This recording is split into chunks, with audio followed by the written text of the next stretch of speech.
Financial management. The topic is scope and objective of financial management. Illustration number 1. The learning objective is to see the profit maximization approach and the wealth maximization approach and to decide which is better approach. Now, in the question it is given that profit maximization can be achieved in the short term at the expense of long-term goal of wealth maximization. And we are required to comment on this statement. This statement is correct, and how it is correct, we will take one example.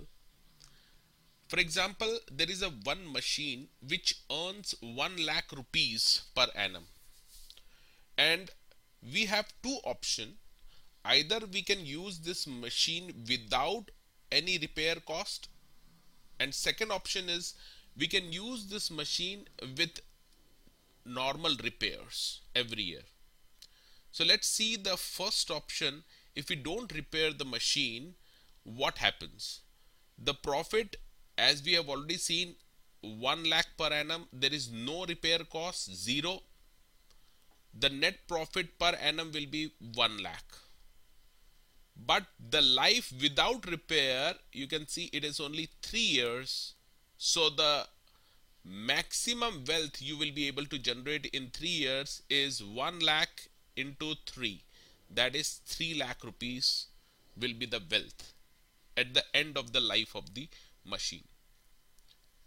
But if you adopt the second approach, that is called wealth maximization, machine with repair. So you will go for repair expenses in this.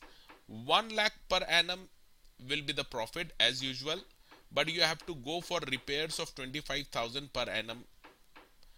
If you go for this repair, your profit in short run, that is per annum profit, will be reduced here 75,000 only, but in the long run, life of the machine will be 10 years with repairs, and because of this life extension, you will be able to generate a wealth of 7,50,000, 75,000 into 10.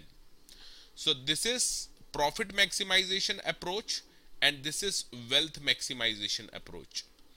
And the basic objective of financial management is wealth maximization. So out of these two options, a person should choose wealth maximization approach, that is machine with repairs.